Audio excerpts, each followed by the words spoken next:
ನಮಸ್ಕಾರ ಎಲ್ರಿಗೂ ಶಮೀಸ್ ಹೌಸ್ಗೆ ಸ್ವಾಗತ. ಬಿರಿಯಾನಿ ಅಂದರೆ ನಿಮಗೆ ಇಷ್ಟನಾ? ಹಾಗಿದ್ರೆ ಒಮ್ಮೆ ಈ ಥರ ಮಾಡಿ ನೋಡಿ, ಖಂಡಿತವಾಗ್ಲೂ ನಿಮಗೆ ಎಲ್ರಿಗೂ ತುಂಬಾ ಇಷ್ಟ ಆಗುತ್ತೆ. ಹಾಗಾದರೆ ವಿಡಿಯೋನ ಕೊನೆ ತನಕ ನೋಡಿ, ಬನ್ನಿ ಶುರು ಮಾಡೋಣ. ಅದಕ್ಕೆ ನೋಡಿ, ಇಲ್ಲಿ ನಾನಿವಾಗ 3/4 kg ಚಿಕನ್ ಇದೆ ಇದರಲ್ಲಿ. ಅದನ್ನು ಕ್ಲೀನಾಗಿ ಉಪ್ಪು ಹಾಕಿ ತೊಳೆದು ಇಟ್ಕೊಂಡಿದ್ದೀನಿ. ಇವಾಗ ಈ ಚಿಕನ್ಗೆ ಆಗುವಷ್ಟು ಉಪ್ಪು, ಒಂದು ಅರ್ಧ ಸ್ಪೂನ್ ಉಪ್ಪು ಮತ್ತು ಒಂದು ಅರ್ಧ ಹೋಳು ನಿಂಬೆಹಣ್ಣು, ಅರ್ಧ ಹೋಳು ಫುಲ್ ಹಾಕೋದು ಬೇಡ, 1 ಸ್ಪೂನ್ ಆಗೋಷ್ಟು ಹಿಂಡ್ಕೊಂಡ್ರೆ ಸಾಕಾಗುತ್ತೆ. ಹಾಕ್ಕೊಂಡು ಚೆನ್ನಾಗಿ ಇದನ್ನ ಮಿಕ್ಸ್ ಮಾಡಬೇಕು. ಇದು ಈ ಥರ ಮಿಕ್ಸ್ ಮಾಡೋದ್ರಿಂದ ಉಂಟಲ್ಲ, ಉಪ್ಪು ಚೆನ್ನಾಗಿ ಹಿಡ್ಕೊಳ್ಳುತ್ತೆ ಚಿಕನ್ಗೆ, ಅದಕ್ಕೋಸ್ಕರ ಈ ಥರ ಮಾಡೋದು. ನೋಡಿ, ಈ ಥರ ಚೆನ್ನಾಗಿ ಕಲಿಸ್ಬಿಟ್ಟು ಎಲ್ಲ ಕಡೆಗೂ ಸ್ಪ್ರೆಡ್ ಆಗೋ ಥರ ಚೆನ್ನಾಗಿ ಕಲಿಸ್ಬಿಟ್ಟು ಇಟ್ಕೊಳ್ಳೋಣ. ಇವಾಗ ಬೆಳ್ಳುಳ್ಳಿ ಒಂದು 3 ಗೆಡ್ಡೆ ತೊಗೊಂಡಿದ್ದೀನಿ, ಆಮೇಲೆ ಒಂದು 2 ಇಂಚಷ್ಟು ಶುಂಠಿ, ಒಂದು 5-6 ಹಸಿಮೆಣಸಿನ್ಕಾಯಿ ತೊಗೊಂಡಿದ್ದೀನಿ. ಖಾರ ಜಾಸ್ತಿ ಬೇಕು ಅಂದರೆ ಹಸಿಮೆಣಸಿನ್ಕಾಯಿ ಸ್ವಲ್ಪ ನೀವು ಜಾಸ್ತಿ ತೊಗೊಂಡು ಹಾಕ್ಕೋಬೋದು. ಇವಾಗ ನೋಡಿ, ಇದನ್ನ ಒಂದು ಸ್ವಲ್ಪ ನೀರು ಹಾಕಿಬಿಟ್ಟು ನೈಸಾಗಿ ರುಬ್ಕೊಂಡಿದ್ದೀನಿ. ಈ ಥರ ನೈಸ್ ಆಗಬೇಕು, ಆಗ ಬಿರಿಯಾನಿ ಮಸಾಲೆ ಮಾಡುವಾಗ ತುಂಬಾ ರುಚಿಯಾಗಿರುತ್ತೆ. ಇವಾಗ ಒಂದು 2 ಸ್ಪೂನು ನಾವು ಚಿಕನ್ಗೆ ಉಪ್ಪು ಮತ್ತು ನಿಂಬೆಹಣ್ಣು ಹಾಕ್ಕೊಂಡಿದ್ವಲ್ಲ, ಆ ಚಿಕನ್ಗೆ ಒಂದು 2 ಸ್ಪೂನಷ್ಟು ಇದನ್ನು ಹಾಕ್ಕೊಳ್ಳೋಣ. ಆಮೇಲೆ ಇದಕ್ಕೊಂದು 1/4 ಟೀ ಸ್ಪೂನಷ್ಟು ಅರಿಶಿನ ಪುಡಿ, ಜಾಸ್ತಿ ಅರಿಶಿನ ಪುಡಿ ಹಾಕಿಬಿಡಿ, ಸ್ವಲ್ಪ ಹಾಕಿದರೆ ಸಾಕು. ಆಮೇಲೆ ಖಾರದ ಪುಡಿ ನಾವು ಮತ್ತೆ ಮಸಾಲೆಗೆ ಹಾಕೋಕ್ಕುಂಟು, ಸ್ವಲ್ಪ ಹಾಕಿದರೆ ಸಾಕು. ಈಗ 1 ಸ್ಪೂನಷ್ಟು ಮೊಸರು ಹಾಕೋತಾ ಇದ್ದೀನಿ. ನಾವು ಫಸ್ಟೇ ನಿಂಬೆಹಣ್ಣು ಯೂಸ್ ಮಾಡಿರೋದ್ರಿಂದ 1 ಸ್ಪೂನ್ ಮೊಸರು ಸಾಕಾಗುತ್ತೆ. ಇವಾಗ ಇದನ್ನ ಚೆನ್ನಾಗಿ ಮಿಕ್ಸ್ ಮಾಡಿ ಒಂದು ಸೈಡ್ಗೆ ಎತ್ತಿಟ್ಕೊಬಿಡೋಣ. ಸ್ವಲ್ಪ ಅದು ಉಪ್ಪು ಖಾರ ಎಲ್ಲ ಚೆನ್ನಾಗಿ ಹಿಡೀಲಿ. ಒಂದು 5-10 ನಿಮಿಷ ಎತ್ತಿಟ್ರೆ ಸಾಕು, ಜಾಸ್ತಿ ಹೊತ್ತು ಎತ್ತಿಡೋದೇನು ಬೇಕಾಗಿಲ್ಲ. ಈಗ ಮಸಾಲೆ ರೆಡಿ ಮಾಡ್ಕೊಳ್ಳೋಣ. ಸ್ಟವ್ ಮೇಲೆ ಒಂದು ಸ್ವಲ್ಪ ಅಗ್ಗಳಾಗಿರೋ ದೊಡ್ಡ ಪಾತ್ರೆನೇ ತೊಗೊಳ್ಳಿ. ಇವಾಗ ಒಂದು 8 ಸ್ಪೂನಷ್ಟು ಎಣ್ಣೆ ಹಾಕೋತಾ ಇದ್ದೀನಿ. ಆಮೇಲೆ ಇವಾಗ ಇದಕ್ಕೆ ಒಂದು 2 ಸ್ಪೂನು ತುಪ್ಪ ಹಾಕ್ಕೊಳ್ಳೋಣ. ಈರುಳ್ಳಿ ಮಸಾಲೆ ಎಲ್ಲ ತುಪ್ಪದಲ್ಲಿ ಫ್ರೈ ಆದರೆ ತುಂಬಾ ಘಮ ಘಮ ಅಂತಿರುತ್ತೆ ಬಿರಿಯಾನಿ. ಈಗ ನೋಡಿ, ಇಲ್ಲೊಂದು 10 ಈರುಳ್ಳಿ ತೊಗೊಂಡಿದ್ದೀನಿ. ಚಿಕ್ಕ ಈರುಳ್ಳಿ ಇದು, ಸ್ವಲ್ಪ ದೊಡ್ಡ ಈರುಳ್ಳಿ ಆದರೆ 4 ಸಾಕಾಗುತ್ತೆ. ಚಿಕ್ಕ ಈರುಳ್ಳಿ ಆಗಿರೋದ್ರಿಂದ ನೋಡಿ, ಈ ಥರ ನೈಸಾಗಿ ಕಟ್ ಮಾಡಿ ಇಟ್ಕೊಂಡಿದ್ದೀನಿ.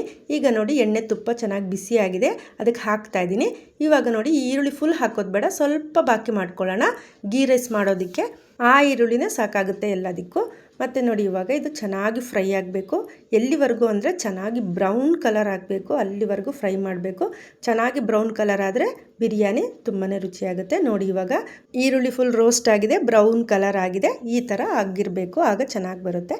ಈಗ ನಾವು ಶುಂಠಿ ಬೆಳ್ಳುಳ್ಳಿ ಹಸಿಮೆಣಸಿನ್ಕಾಯಿ ಪೇಸ್ಟ್ ಮಾಡ್ಕೊಂಡಿದ್ವಲ್ವ, ಆ ಇರೋ ಬಾಕಿನ ಫುಲ್ ಇದಕ್ಕೆ ಹಾಕಬೇಕು. ಹಾಕ್ಬಿಟ್ಟು ಇದು ಹಸಿ ಸ್ಮೆಲ್ ಹೋಗೋ ತನಕ ಚೆನ್ನಾಗಿ ಫ್ರೈ ಮಾಡ್ಕೋಬೇಕು. ಮಸಾಲೆ ಚೆನ್ನಾಗಿದ್ದರೆ ಬಿರಿಯಾನಿ ತುಂಬಾ ರುಚಿಯಾಗುತ್ತೆ. ನನ್ನ ಚಾನಲ್ ಯಾರೆಲ್ಲ ನೋಡ್ತಾ ಇದ್ದೀರಾ, ಪ್ಲೀಸ್ ಸಬ್ಸ್ಕ್ರೈಬ್ ಮಾಡ್ಕೊಳ್ಳಿ. ಯಾರೆಲ್ಲ ಸಬ್ಸ್ಕ್ರೈಬ್ ಮಾಡ್ಕೊಂಡಿದ್ದೀರಾ, thank you so much, support ಮಾಡಿ. ಇವಾಗ ನೋಡಿ, ಚೆನ್ನಾಗಿ ಫ್ರೈ ಆಗಿದೆ. ನೋಡಿ, ಇವಾಗ ಗೊತ್ತಾಗ್ತಾ ಇದೆ ನೋಡುವಾಗಲೇ ಫ್ರೈ ಆಗಿದೆ ಅಂತ. ಇವಾಗ ಒಂದು 3 ಟೊಮೆಟೊ ಹಾಕೋತಾ ಇದ್ದೀನಿ. ಟೊಮೆಟೊ ಜಾಸ್ತಿ ಏನು ಹಾಕೊಳ್ಳೋದು ಬೇಡ, ಒಂದು 2-3 ಹಾಕ್ಕೊಂಡ್ರೆ ಸಾಕು. ಈಗ ನಾನಿಲ್ಲಿ 3 ಟೊಮೆಟೊ ಹಾಕೋತಾ ಇದ್ದೀನಿ. ಇವಾಗ ಇದಕ್ಕೆ ಒಂದು ಅರ್ಧ ಸ್ಪೂನಷ್ಟು ಅರಿಶಿನ ಪುಡಿ, 1 ಸ್ಪೂನ್ ಫುಲ್ಲು ಧನಿಯಾ ಪುಡಿ ಮತ್ತು ಕಾಶ್ಮೀರಿ ಮೆಣಸಿನ ಪುಡಿ ಹಾಕ್ತಾಯಿದ್ದೀನಿ. ಇದು ಜಾಸ್ತಿ ಖಾರ ಇರಲ್ಲ, ಬಟ್ ಚೆನ್ನಾಗಿ ಕಲರ್ ಬರುತ್ತೆ, ಅದಕ್ಕೋಸ್ಕರ. ಇವಾಗ ಒಂದು ಅರ್ಧ ಸ್ಪೂನಷ್ಟು ಗರಂ ಮಸಾಲೆ ಪುಡಿ ಹಾಕೋಣ. ಈ ಗರಂ ಮಸಾಲೆ ಪುಡಿ ನಾನೇ ಮನೇಲಿ ರೆಡಿ ಮಾಡಿರೋ ಗರಂ ಮಸಾಲೆ ಪುಡಿ. ನೋಡಿ, ಇಷ್ಟನ್ನು ಹಾಕಿಬಿಟ್ಟು ಚೆನ್ನಾಗಿ ಮಿಕ್ಸ್ ಮಾಡೋಣ. ಈ ಟೊಮ್ಯಾಟೊ ಮತ್ತು ಮಸಾಲೆ ಎಲ್ಲ ಸ್ವಲ್ಪ ಬೇಯಬೇಕು, ಒಂದು 5 ನಿಮಿಷ, ಒಂದು 10 ನಿಮಿಷ ಬೇಯಿಸ್ಕೊಳ್ಳಿ. ಈಗ ನೋಡಿ, ಟೊಮೆಟೊ ಚೆನ್ನಾಗಿ ಬಾಡಿದೆ. ಇವಾಗ ಸಾಂಬಾರು ಸೊಪ್ಪು ಮತ್ತು ಪುದೀನ ಸೊಪ್ಪನ್ನ ಒಂದು ಸ್ವಲ್ಪ ಹಾಕ್ಕೊಳ್ಳೋಣ, ಚಿಕ್ಕದಾಗಿ ಕಟ್ ಮಾಡಿಬಿಟ್ಟು. ಇದು ಹಾಕೋದ್ರಿಂದ ಮಸಾಲೆ ಚೆನ್ನಾಗಿ ಒಳ್ಳೆ ಘಮ ಘಮ ಅಂತಿರುತ್ತೆ. ಇದನ್ನು ಹಾಕಲೇಬೇಕು, ತುಂಬಾ ರುಚಿಯಾಗುತ್ತೆ. ಹಾಕಿಬಿಟ್ಟು ಒಂದು ಸ್ವಲ್ಪ ಉಪ್ಪು ಹಾಕ್ಕೊಳ್ಳೋಣ. ಮಸಾಲೆಗೆ ಎಷ್ಟು ಬೇಕು ಅಷ್ಟು ಹಾಕ್ಕೊಂಡ್ರೆ ಸಾಕು. ನಾವು ಆವಾಗಲೇ ಚಿಕನ್ಗೂ ಕೂಡ ಹಾಕ್ಕೊಂಡಿದ್ದೀವಿ, ಅದಕ್ಕೆ ಮಸಾಲೆಗೆ ಎಷ್ಟು ಬೇಕೋ ಅಷ್ಟು ಮಾತ್ರ ಉಪ್ಪು ಹಾಕ್ಕೊಂಡ್ರೆ ಸಾಕು. ಉಪ್ಪು ಹಾಕ್ಕೊಂಡ್ಮೇಲೆ ಒಂದು ಸ್ವಲ್ಪ ಹಾಗೆ ಮಿಕ್ಸ್ ಮಾಡಿಬಿಡೋಣ. ಇವಾಗ ನಾವು ಚಿಕನ್ ಮಿಕ್ಸ್ ಮಾಡ್ಕೊಂಡಿದ್ವಲ್ಲ, ಆ ಚಿಕನ್ನೆಲ್ಲ ಇದಕ್ಕೆ ಹಾಕಿಬಿಟ್ಟು ಚೆನ್ನಾಗಿ ಮಿಕ್ಸ್ ಮಾಡಿಬಿಟ್ಟು ಇದನ್ನು ಇವಾಗ ಒಂದು ಅರ್ಧ ಬೇಯಬೇಕದು ಚಿಕನ್ನು, ಅಲ್ಲಿವರೆಗೂ ಬೇಯಿಸ್ಕೊಳ್ಳೋಣ. ಇದೊಂದು ಅರ್ಧ ಬೇಯೋಷ್ಟರೊಳಗೆ ನಾವು ಗೀ ರೈಸ್ ರೆಡಿ ಮಾಡ್ಕೊಳ್ಳೋಣ ಬನ್ನಿ. ಅದಕ್ಕೆ ಇವಾಗ ಸ್ಟವ್ ಮೇಲೆ ಒಂದು ಪಾತ್ರೆ ಇಟ್ಕೊಂಡು ಒಂದು 8 ಸ್ಪೂನ್ ಆಗೋಷ್ಟು ಎಣ್ಣೆ ಮತ್ತು 1 ಸ್ಪೂನ್ ಆಗೋಷ್ಟು ತುಪ್ಪ, ಎಲ್ಲದಕ್ಕೂ ಥರ ತುಪ್ಪ ಹಾಕ್ಕೊಳ್ಳೋದ್ರಿಂದ ಬಿರಿಯಾನಿ ತುಂಬಾ ರುಚಿಯಾಗುತ್ತೆ.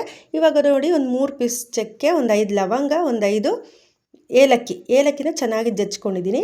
ನೋಡಿ, ಎಣ್ಣೆ ಮತ್ತು ತುಪ್ಪ ಬಿಸಿ ಆದಮೇಲೆ ಹಾಕ್ಕೋಬೇಕು. ಮತ್ತು ಕರಿಬೇವಿನ ಸೊಪ್ಪು ಇಷ್ಟನ್ನು ಹಾಕಿ ಸಿಡಿದ ಮೇಲೆ ನಾವು ಬಾಕಿ ಇಟ್ಕೊಂಡಿದ್ವಲ್ವ ಈರುಳ್ಳಿ, ಆವಾಗಲೇ ಆ ಈರುಳ್ಳಿನ ಇದಕ್ಕೆ ಹಾಕೋಣ. ಹಾಕ್ಬಿಟ್ಟು ಇದು ಚೆನ್ನಾಗಿ ಒಂದು ಸ್ವಲ್ಪ ಎಣ್ಣೆ ಮತ್ತು ತುಪ್ಪದಲ್ಲಿ ಚೆನ್ನಾಗಿ ಈರುಳ್ಳಿ ಫ್ರೈ ಆಗಬೇಕು. ಇವಾಗ ಇದಕ್ಕೆ ಬೇಕಾಗಿರೋ ಅಕ್ಕಿನ ರೆಡಿ ಮಾಡ್ಕೊಳ್ಳೋಣ ಬನ್ನಿ. ನೋಡಿ ಇವಾಗ ನಾನಿಲ್ಲಿ ಇದು ಜೀರಾ ರೈಸ್ ಅಂತ ತುಂಬಾ ಸಣ್ಣದಾಗಿರುತ್ತೆ, ಒಳ್ಳೆ ಸ್ಮೆಲ್ ಇರುತ್ತೆ, ಘಮ ಘಮ ಅಂತಿರುತ್ತೆ. ಆ ರೈಸ್ನ ತೊಗೊಂಡಿದ್ದೀನಿ. ಮತ್ತು ನೋಡಿ ಇದು ಸೋನಾ ಮಸೂರಿ ರೈಸು, ಸಾಧಾರಣ ಅನ್ನ ಎಲ್ಲ ಮಾಡ್ತೀವಲ್ಲ ಆ ರೈಸ್. ಈ ಎರಡು ರೈಸ್ನ ಒಂದೊಂದು ಗ್ಲಾಸ್ ತೊಗೊಂಡಿದ್ದೀನಿ. ನೋಡಿ ಈ ಥರ ಗ್ಲಾಸಲ್ಲಿ 2 ಗ್ಲಾಸ್ ಅಕ್ಕಿ ತೊಗೊಂಡು ನೀರು ಹಾಕಿ ನೆನೆಸಿಟ್ಟಿದ್ದೀನಿ. ಒಂದು 5-10 ನಿಮಿಷ ನೀರಲ್ಲಿ ನೆನೆಸಿಟ್ರೆ ಚೆನ್ನಾಗಾಗುತ್ತೆ. ನೋಡಿ ಇದೇ ಗ್ಲಾಸಲ್ಲಿ 4 ಗ್ಲಾಸ್ ನೀರು ಹಾಕೋತಾ ಇದ್ದೀನಿ. ಈರುಳ್ಳಿ ಚೆನ್ನಾಗಿ ಫ್ರೈ ಆಗಿತ್ತು, ಅದು ಹಾಕ್ಕೊಂಡು ಅದಕ್ಕೆ ಇನ್ನೊಂದು ಸ್ವಲ್ಪ ಉಪ್ಪು ಹಾಕಿಬಿಟ್ಟು ಕುದಿಯೋಕ್ಕೆ ಬಿಟ್ಬಿಡೋಣ. ಆ ಕುದಿಯೋಷ್ಟು ಟೈಮು ಅಕ್ಕಿ ಚೆನ್ನಾಗಿ ನೆನಿಲಿ. ನೋಡಿ ಇವಾಗ ನೀರು ಚೆನ್ನಾಗಿ ಕುದೀತಾ ಇದೆ. ನೀರು ಚೆನ್ನಾಗಿ ಕುದಿಯೋವಾಗಲೇ ಅಕ್ಕಿ ಹಾಕಬೇಕು, ಇಲ್ಲಾಂದರೆ ರೈಸು ಚೆನ್ನಾಗಿ ಬರಲ್ಲ. ಈಗ ನೋಡಿ ನೆನೆಸಿಟ್ಟಿರೋ ಅಕ್ಕಿ ಇದು ಒಂದು 10 ನಿಮಿಷ. ಈಗ ಈ ಕುದಿಯೋ ನೀರಿಗೆ ಇದನ್ನು ಹಾಕ್ಕೊಳ್ಳೋಣ. ನೋಡಿ ಈ ಥರ ಹಾಕ್ಕೊಂಬಿಟ್ಟು ಇದಕ್ಕೆ ಇವಾಗ ಬಿರಿಯಾನಿ ಲೀವ್ಸ್ ಅಂತ ಬರುತ್ತಲ್ಲ, ಅದು ಇದು ಬಿರಿಯಾನಿ ಲೀವ್ಸು, ಒಳ್ಳೆ ಘಮ ಘಮ ಅಂತಿರುತ್ತೆ. ಇದನ್ನು ಸ್ವಲ್ಪ ಕಟ್ ಮಾಡಿ ಹಾಕ್ಕೊಂಡು ಚೆನ್ನಾಗಿ ಮಿಕ್ಸ್ ಮಾಡ್ಕೊಳ್ಳೋಣ. ಈಗ 1 ಸ್ಪೂನಷ್ಟು ನಿಂಬೆಹಣ್ಣು ರಸ ಹಾಕ್ಕೊಳ್ಳೋಣ. ಈ ಥರ ಹಾಕ್ಕೊಳ್ಳೋದ್ರಿಂದ ರೈಸು ಬಿಡಿಬಿಡಿಯಾಗಿರುತ್ತೆ, ಒಂದಕ್ಕೊಂದು ಅಂಟ್ಕೊಳ್ಳಲ್ಲ, ತುಂಬಾ ರುಚಿಯಾಗೂ ಇರುತ್ತೆ. ಅದಕ್ಕೋಸ್ಕರ ನಿಂಬೆಹಣ್ಣು ರಸ ಹಾಕೋದು. ನೋಡಿ ಇವಾಗ ಇದು ಒಂದು 3/4 ಭಾಗದಷ್ಟು ಬೇಯಬೇಕು. ಇವಾಗ ಇದಕ್ಕೆ ಸ್ವಲ್ಪ ಉಪ್ಪು ಕಡಿಮೆ ಇದೆ, ಇನ್ನೊಂದು ಸ್ವಲ್ಪ ಉಪ್ಪು ಹಾಕೋತಾ ಇದ್ದೀನಿ ನಾನು. ಇದು ಹಾಕ್ಕೊಂಡು ಮುಚ್ಚಿಟ್ಬಿಡೋಣ. ಒಂದು 3/4 ಭಾಗದಷ್ಟು ಬೇಯಬೇಕು. ಈಗ ಒಂದು 10 ನಿಮಿಷ ಕಳೆದಿದೆ. ನೋಡಿ 3/4 ಭಾಗದಷ್ಟು ಬೆಂದಿದೆ. ಇವಾಗ ಇದು ನೋಡಿ ಇಷ್ಟು ಬೆಂದರೆ ಸಾಕಿದೆ. ಇವಾಗ ಜಾಸ್ತಿ ಬೇಯೋದು ಬೇಡ, ಇನ್ನೂ ಬೇಯಲಿಕ್ಕಿದೆ. ನಾವು ದಮ್ಮಿಗಿಡುವಾಗ ಅದು ಬೇಯುತ್ತೆ. ನೋಡಿ ಇವಾಗ ಚಿಕನ್ ಕೂಡ ಒಂದು 3/4 ಭಾಗದಷ್ಟು ಬೆಂದಿದೆ. ಇವಾಗ ಈ ಚಿಕನ್ನೆಲ್ಲ ಒಂದು ಸೈಡ್ಗೆ ಎತ್ತಿಟ್ಕೊಬಿಡೋಣ. ಸ್ವಲ್ಪ ಮಸಾಲೆ ಮಾತ್ರ ಅದ್ರಲ್ಲಿ ಬಾಕಿ ಇಟ್ಟು ಚಿಕನ್ ಪೀಸಸ್ಸು ಸ್ವಲ್ಪ ಮಸಾಲೆನ ಇನ್ನು ತೆಗೆದಿಟ್ಬಿಡೋಣ. ಇವಾಗ ಇದನ್ನ ಒಂದು ಸೈಡ್ಗೆ ಎತ್ತಿಟ್ಕೊಳ್ಳೋಣ. ಮತ್ತು ಮಸಾಲೆ ಒಂದು ಸ್ವಲ್ಪ ಅದರಲ್ಲೇ ಬಾಕಿ ಇಡೋಣ. ಇದರಲ್ಲೇ ಈ ಪಾತ್ರೆಯಲ್ಲೇ ದಮ್ಮಿಗಿಡೋದ್ರಿಂದ ಮಸಾಲೆ ಅದರಲ್ಲೇ ಬಾಕಿ ಮಾಡ್ತಾಯಿದ್ದೀನಿ. ಈಗ ಸ್ಟವ್ ಮೇಲೆ ಇನ್ನೊಂದು ಪ್ಯಾನ್ ಇಟ್ಕೊಂಡು 1 ಸ್ಪೂನ್ ಎಣ್ಣೆ, 1 ಸ್ಪೂನ್ ತುಪ್ಪ ಹಾಕ್ಕೊಳ್ಳೋಣ. ಈಗ ಅದು ಬಿಸಿ ಆದಮೇಲೆ 1 ಈರುಳ್ಳಿ ಮತ್ತು ಒಂದು ಅರ್ಧ ಕ್ಯಾರೆಟ್ನ ಚಿಕ್ಕದಾಗಿ ಕಟ್ ಮಾಡಿ ಇಟ್ಕೊಂಡಿದ್ದೀನಿ, ಅದನ್ನು ಹಾಕ್ತಾಯಿದ್ದೀನಿ. ಇದು ಸ್ವಲ್ಪ ಬ್ರೌನ್ ಕಲರ್ ಆಗಬೇಕು, ಅಲ್ಲಿವರೆಗೂ ಸ್ವಲ್ಪ ಫ್ರೈ ಮಾಡ್ಕೊಳ್ಳೋಣ. ಇದನ್ನು ಹಾಕುವಾಗ ತುಂಬಾ ರುಚಿಯಾಗುತ್ತೆ ಬಿರಿಯಾನಿ, ಅದಕ್ಕೋಸ್ಕರ. ನೋಡಿ ಇವಾಗ ಚೆನ್ನಾಗಾಗಿದೆ, ನೋಡಿ ಬ್ರೌನ್ ಕಲರ್ ಆಗಿದೆ. ಇಷ್ಟಾದರೆ ಸಾಕು, ಇನ್ನಿಟ್ಟರೆ ಇದು ಸೀದೋಗ್ಬಿಡುತ್ತೆ. ಸೊ ಅದಕ್ಕೆ ಅಷ್ಟೇ ಸಾಕು. ಸೈಡ್ಗೆ ಇದನ್ನ ಎತ್ತಿಟ್ಕೊಳ್ಳೋಣ.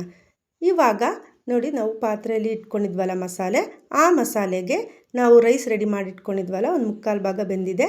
ಈ ರೈಸ್ನ ಒಂದು ಅರ್ಧದಷ್ಟು ಅದಕ್ಕೆ ಹಾಕ್ತಾಯಿದ್ದೀನಿ. ಇವಾಗ ಒಂದು ಅರ್ಧದಷ್ಟು ಹಾಕ್ಕೊಳ್ಳೋಣ. ನೋಡಿ ಈ ಥರ ಹಾಕ್ಕೊಂಡು ನೋಡಿ ಈ ಥರ ಸ್ಪ್ರೆಡ್ ಮಾಡ್ಕೋಬೇಕು ಒಳಗಡೆ.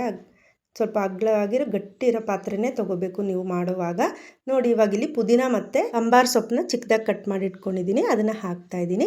ಅದನ್ನು ಈ ಥರ ಹಾಕ್ಕೊಂಡು ನಾವು ಫ್ರೈ ಮಾಡಿದ್ವಲ್ಲ ಈರುಳ್ಳಿ ಮತ್ತು ಕ್ಯಾರೆಟು, ಅದನ್ನು ಈ ಥರ ಸ್ಪ್ರೆಡ್ ಮಾಡ್ಕೊಳ್ಳೋಣ. ನೋಡಿ ಈ ಬಿರಿಯಾನಿ ತುಂಬಾ ರುಚಿಯಾಗಿರುತ್ತೆ. ಎಲ್ಲರೂ ಮನೇಲಿ ಟ್ರೈ ಮಾಡಿ, ಒಂದು ಸಲನಾದರೂ ಮಾಡಿ ನೋಡಿ ಈ ಥರ. ಇವಾಗ ನಾವು ಚಿಕನ್ ಮಸಾಲೆ ತೆಗೆದಿಟ್ಕೊಂಡಿದ್ವಲ್ಲ, ಅದನ್ನೆಲ್ಲ ಈ ಥರ ಹಾಕ್ಕೊಳ್ಳೋಣ. ಎಲ್ಲ ಕಡೆಗೂ ಈ ಥರ ಎಲ್ಲ ಮಸಾಲೆ ಮತ್ತು ಚಿಕನ್ ಪೀಸಸ್ನ ಹಾಕ್ಕೊಂಡು ಒಂಚೂರು ಮಸಾಲೆ ಬಾಕಿ ಮಾಡ್ಕೊಳ್ಳೋಣ. ಚಿಕನ್ ಪೀಸಸ್ನೆಲ್ಲ ಹಾಕ್ಬಿಡೋಣ. ಒಂದು ಸ್ವಲ್ಪ 1-2-3 ಸ್ಪೂನು ಮಸಾಲೆ ಬಾಕಿ ಇಟ್ಕೊಳ್ಳೋಣ ಪಾತ್ರೆಯಲ್ಲೇ. ನೋಡಿ ಇವಾಗ ಚಿಕನ್ ಹಾಕ್ಕೊಂಡು ಬಾಕಿ ಇರೋ ರೈಸ್ ಇದೆಯಲ್ಲ, ಅದನ್ನು ಇದಕ್ಕೆ ಹಾಕ್ಬಿಡೋಣ. ಎಲ್ಲ ರೈಸ್ನೂ ಹಾಕ್ಬಿಡೋಣ. ಈ ಪಾತ್ರೆ ಸ್ವಲ್ಪ ಅಗಲ ಇರೋದ್ರಿಂದ ಎಲ್ಲ ಕಡೆ ಕರೆಕ್ಟಾಗಿ ಆಗಿದೆ ಇದು. ನೋಡಿ ಈ ಥರ ಹಾಕ್ಕೊಂಡು ನೋಡಿ ಈ ಥರ ಸ್ವಲ್ಪ ಪ್ರೆಸ್ ಮಾಡ್ಕೋಬೇಕು, ರೈಸ್ ಬೇಯಬೇಕಲ್ವ. ಇವಾಗ ನಾವು ಸ್ವಲ್ಪ ಮಸಾಲೆ ಬಾಕಿ ಇಟ್ಕೊಂಡಿದ್ವಲ್ವ, ಅದನ್ನು ಈ ಥರ ಹಾಕ್ಕೊಳ್ಳೋಣ. ಈ ಬಿರಿಯಾನಿ ಮಾಡಲಿಕ್ಕೆ ಸ್ವಲ್ಪ ಟೈಮ್ ಆಗುತ್ತೆ, ಬಟ್ ಅಷ್ಟೇ ರುಚಿಯಾಗಿರುತ್ತೆ. ನೋಡಿ ಇವಾಗ ಪುದೀನ ಮತ್ತು ಸಾಂಬಾರು ಸೊಪ್ಪು ಕಟ್ ಮಾಡ್ಕೊಂಡಿದ್ವಲ್ಲ, ಅದನ್ನು ಮತ್ತೆ ಮೇಲೆ ಹಾಕಿಬಿಟ್ಟು ಕ್ಯಾರೆಟು ಈರುಳ್ಳಿ ಫ್ರೈ ಮಾಡ್ಕೊಂಡಿದ್ದಿದೆಯಲ್ಲ, ಅದನ್ನು ಎಲ್ಲ ಫುಲ್ ಅದಕ್ಕೆ ಹಾಕಿಬಿಟ್ಟು ಒಂದು ಸ್ವಲ್ಪ ಪ್ರೆಸ್ ಮಾಡ್ಕೊಳ್ಳೋಣ. ಇದಕ್ಕೆ ಆರ್ಟಿಫಿಷಿಯಲ್ ಕಲರ್ ಕೂಡ ಹಾಕ್ತಾರೆ, ಕಲರ್ಫುಲ್ಲಾಗಿ ಕಾಣಲಿಕ್ಕೆ. ಬಟ್ ನನಗಿಷ್ಟೆಲ್ಲ ಇದೇ ಕಲರ್ಫುಲ್ ಆಗಿದೆ ಅಲ್ವಾ. ಬೇಕು ಅಂದರೆ ಅರಿಶಿನ ಪುಡಿ ಮಿಕ್ಸ್ ಮಾಡಿ ಹಾಕ್ಕೊಳ್ಳಿ. ಲಾಸ್ಟಿಗೆ ಮೇಲೆ ಒಂದು ಸ್ಪೂನಷ್ಟು ತುಪ್ಪನ ಈ ಥರ ಹಾಕ್ಕೊಳ್ಳೋಣ. ತುಂಬಾ ಘಮ ಘಮ ಅಂತಿರುತ್ತೆ, ಅದಕ್ಕೋಸ್ಕರ. ಇವಾಗ ನೋಡಿ ಇದು ಮುಚ್ಚಿಟ್ಬಿಡೋಣ. ಒಂದು 25 ಮಿನಿಟ್ಸು ಸಿಮ್ಮಲ್ಲೇ ಇಡಬೇಕು. ನೋಡಿ ಈ ಪಾತ್ರೆಯಲ್ಲಿ ಸುತ್ತ ನೋಡಿ ಒಂಚೂರು ಏರು ಹೋಗಲ್ಲ, ಆ ರೀತಿ ಪಾತ್ರೆನೇ ತೊಗೋಬೇಕು. ಇಲ್ಲಾಂದರೆ ಇಡ್ಲಿ ಕುಕ್ಕರ್ ಬರುತ್ತಲ್ಲ, ಆ ರೀತಿ ಪಾತ್ರೆಯಲ್ಲಿ ಮಾಡಿಕೊಂಡ್ರೂ ಆಗುತ್ತೆ. ಏರ್ ಮಾತ್ರ ಹೋಗಬಾರ್ದು ನಾವು ದಮ್ಮಲ್ಲಿಡುವಾಗ. ನೋಡಿ ಈಗ ಒಂದು 25 ನಿಮಿಷ ಕಳೆದಿದೆ. ನೋಡಿ ತುಂಬಾ ಚೆನ್ನಾಗಿ ಬಂದಿದೆ. ನೋಡಿ ಇವಾಗ ತೋರಿಸ್ತೀನಿ, ಎಷ್ಟು ಬಿಡಿ ಆಗಿದೆ, ಘಮ ಘಮ ಅಂತಿದೆ, ಅಷ್ಟೇ ರುಚಿಯಾಗಿರುತ್ತೆ. ನೋಡಿ ಇವಾಗ ಒಂದು ಪ್ಲೇಟ್ಗೆ ಹಾಕಿ ತೋರಿಸ್ತೀನಿ ಎಷ್ಟು ಬಿಡಿಯಾಗಿ ಬಂದಿದೆ ಅಂತ. ನೋಡಿ ಎಷ್ಟು ಚೆನ್ನಾಗಿ ಬೆಂದಿದೆ, ಕರೆಕ್ಟಾಗಿದೆ, ಕರೆಕ್ಟಾಗಿ ರೈಸ್ ಎಲ್ಲ ಚೆನ್ನಾಗಿ ಬೆಂದಿದೆ. ತುಂಬಾ ರುಚಿಯಾಗಿರುತ್ತೆ. ಬಿರಿಯಾನಿ ಇಷ್ಟ ಇರೋರ್ಗಂತೂ ಖಂಡಿತವಾಗ್ಲೂ ಇಷ್ಟ ಆಗುತ್ತೆ, ಅಷ್ಟು ರುಚಿಯಾಗಿರುತ್ತೆ. ಎಲ್ಲರೂ ಮಾಡಿ ನೋಡಿ ಹೇಗೆ ಬಂತು ಅಂತ ನನಗೆ ಕಮೆಂಟಲ್ಲಿ ಹೇಳಿ. ಸಬ್ಸ್ಕ್ರೈಬ್ ಮಾಡೋದು ಮರಿಬೇಡಿ. Thank you so much.